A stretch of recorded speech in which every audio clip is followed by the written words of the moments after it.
नमस्ते दोस्तों।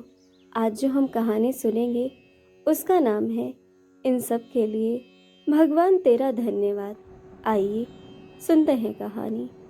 एक पक्षी जो रेगिस्तान में रहता था, बहुत बीमार, कोई पंख नहीं, खाने पीने के लिए कुछ नहीं, रहने के लिए कोई आश्रय नहीं था। एक दिन एक गरुड़ उधर से गुजर रहा था। उस बीमार और दुखी पक्षी ने गरुड़ को रोका और पूछा, तुम कहाँ जा रहे हो? गरुड़ ने उत्तर दिया, मैं स्वर्ग जा रहा हूँ। बीमार पक्षी ने कहा, कृपया मेरे लिए पता करें, मेरी पीड़ा कब तक समाप्त हो जाएगी? गरुड़ ने कहा, निश्चित ही मैं पता करूंगा। गरुड़ ने इतना कहकर बीमार पक्षी से विदा ली।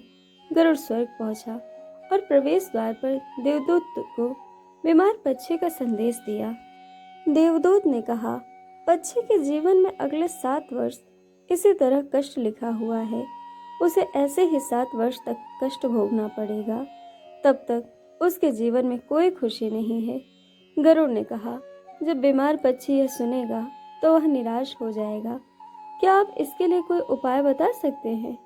देवदूत ने उत्तर दिया, उससे कहो कि इस वाक्य को हमेशा बोलता रहे, इन सब के लिए भगवान तेरा शुक्र है। वापसी पर जब वह बीमार पक्षी गरुड़ से फिर मिला तो गरुड़ ने उस स्वर्गदूत का संदेश दिया।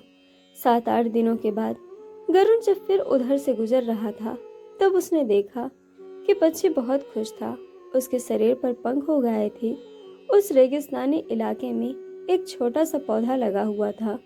वहां पानी का एक छोटा सा तालाब भी बना हुआ था। चिड़िया खुश होकर चहचहा रही थी। गरुड़ चकित था। देवदूत ने कहा था कि अगले 7 वर्षों तक पक्षी के लिए कोई खुशी नहीं होगी।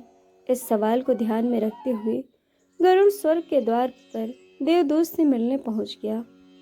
गरुड़ ने देवदूत से अपने मन में उठते हुए सवालों का समाधान पूछा तो देवदूत ने उत्तर दिया, हाँ, यह सच है कि पक्षी की जिंदगी में 7 साल तक कोई खुशी नहीं लगी थी, लेकिन क्योंकि पक्षी हर स्थिति में इन सब के लिए भगवान तेरा शुक्र है बोल रहा था और भगवान शुक्र कर रहा था, इस कारण उसका जीवन बदल गया। जब पक्षी गर्म रेत पर गिर गया तो उसने कहा, इन सब के लिए भगवान तेरा शुक्र है। जब यह उड़ नहीं सकता था तो भी उसने कहा, इन सब के लिए भगवान तेरा शुक्र है। जब उसे प्यास लगी और आसपास पानी नहीं था तब भी उसने कहा कि इन सब के लिए भगवान तेरा शुक्र है। जो भी स्थिति हो, पक्षी दोहराता रहा, इन सब के लिए भगवान तेरा शुक्र है। और इसीलिए 7 साल 7 दिनों में समाप्त हो गए। जब मैंने यह कहानी सुनी तो मैंने अपने जीवन को महसूस करने, सोचने, स्वीकार करने और देखने के तरीके में एक जबरदस्त बदलाव महसूस किया। आप भी अपने जीवन में इस मंत्र को अपना सकते हैं कि इन सब के लिए भगवान तेरा शुक्र है। इससे आपके विचारों को आपके जीवन में शिफ्ट करने में मदद मिलेगी, जो कि आपके पास नहीं है। उदाहरण के लिए, अगर आपका सर दर्द करता है और लगता है कि मेरा बाकी शरीर पूरी तरह से ठीक और स्वस्थ है और मैं कहता हूँ, इन सब के लिए भगवान तेरा शुक्र है, और यदि लगता है कि सर दर्द मुझे बिल्कुल परेशान नहीं करता, उसी तरह आप अपने रिश्तों, वित्त, सामाजिक जीवन, व्यवसाय और हर उस चीज़ का उपभोग करना शुरू कर दीजिए जिसके साथ संबंधित हो सकते हैं, जिसके साथ भी संपर्क में आए। इस कहानी को सबके साथ साझा कीजिए और इस कहानी से उनके भी व्यवहार में एक बड़ा बदलाव आएगा।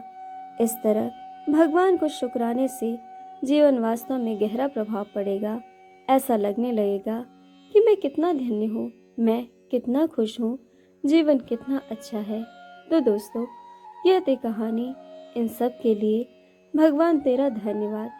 दोस्तों, कहानी आपको कैसी लगी यह हमें कमेंट करके ज़रूर बताइएगा और चैनल को सब्सक्राइब, वीडियो को लाइक शेयर करना बिल्कुल मत भूलिएगा। वीडियो देखने के लिए आप सभी का बहुत बहुत धन्यवाद। जल्द मिलेंगे एक और नए वीडियो के साथ।